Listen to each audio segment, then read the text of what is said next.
Hi welcome to Jinu's world. ఈరోజు మనం ఒక మంచి టిఫిన్ కోసం మంచి పొడి తయారు చేయబోతున్నాము. టిఫిన్ అంటే ఇడ్లీ, దోశ, ఊత్తప్పం ఇలాంటి టిఫిన్స్కి మనం ఒక సైడ్గా మనం పెట్టుకోవచ్చు. ఈ యొక్క పొడి ఇదేంటంటే కంది పొడి అండి. మీ అందరికీ తెలుసు, అయినా కూడా నేను ఒక వెరైటీలో ఈ యొక్క కంది పొడి తయారు చేస్తున్నాను. తప్పకుండా మీరు కూడా ట్రై చేసి చూడండి. ట్రై చేసిన తర్వాత కమెంట్ ద్వారా తెలియజేయండి. అలాగే లైక్ చేయండి, షేర్ చేయండి, నా ఛానల్ సబ్స్క్రైబ్ చేయండి. ఇప్పుడు మనం కంది పొడి ఎలా తయారు చేయాలో దానికి కావాల్సిన పదార్థాలు ఏంటి చూద్దాం. ఇప్పుడు మనం కందిపొడి చేయబోతున్నాము. దానికి ఒక కప్ మనం తూర్దాలండి, అది ఒక కప్ తీసుకున్నాము. ఇప్పుడు మనం తూర్దాలు బాగా వాష్ చేసుకోవాలి. వాటర్ యాడ్ చేసిన తర్వాత ఒకసారి మనం ఇది 2-3 టైమ్స్ మనం ఇది బాగా వాష్ చేసుకోవాలి.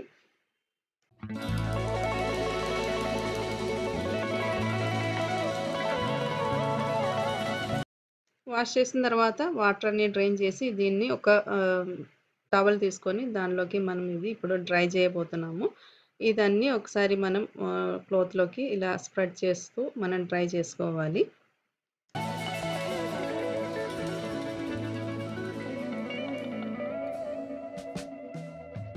ఇప్పుడు పప్పు కొంచెం డ్రై అయింది. ఇప్పుడు మనం దీన్ని ఒక బౌల్లోకి ట్రాన్స్ఫర్ చేద్దాం.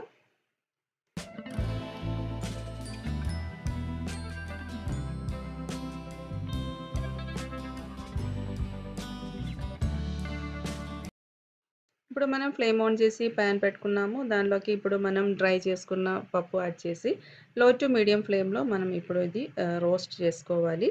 లో టు మీడియం ఫ్లేమ్లోనే పెట్టాలి ఇది.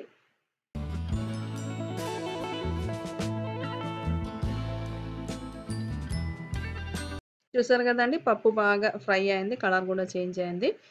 మనకి ఇలా చేతితో పట్టుకుంటే క్రిస్పీగా మనకి అనిపిస్తుంది. ఇప్పుడు మనం ఫ్లేమ్ ఆఫ్ చేసి దీన్ని ఒక ప్లేట్లోకి మనం ట్రాన్స్ఫర్ చేసుకోవాలి. ట్రాన్స్ఫర్ చేసిన తర్వాత ఇది చల్లారడానికి మనం పక్కనే పెడతాం. నెక్స్ట్ మనం ఫ్లేమ్ ఆన్ చేసి సేమ్ ప్యాన్లోకి ఆయిల్ యాడ్ చేద్దాం.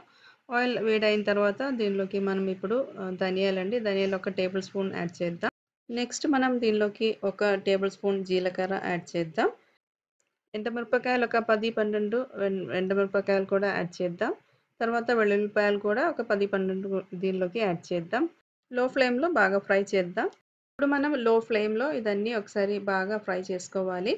ఇది కలర్ మారిన తర్వాత మనం ఇప్పుడు ఫ్లేమ్ ఆఫ్ చేసుకోవాలి. చేసిన తర్వాత దీనిలోకి కరివేపాకు యాడ్ చేద్దాం. ఇప్పుడు మనం ఇదన్నీ ఒకసారి బాగా మిక్స్ చేద్దాం. నెక్స్ట్ మనం దీనిలోకి చింతపండు అండి, ఒక ఉసిరికాయ సైజు మనం చింతపండు యాడ్ చేద్దాం. ఇప్పుడు మనం ఫ్రై చేసుకున్న ఇంగ్రీడియంట్స్ అన్నీ కొంచెం చల్లారింది, అది ఒక మిక్సీ జార్లోకి మనం ట్రాన్స్ఫర్ చేద్దాం.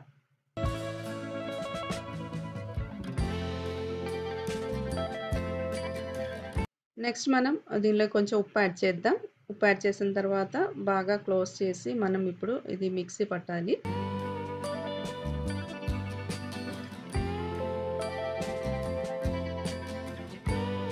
కొంచెం క్రష్ చేసిన తర్వాత ఒక 1/4 టీ స్పూన్ ఇంగువ దీనిలోకి యాడ్ చేసుకోవాలి.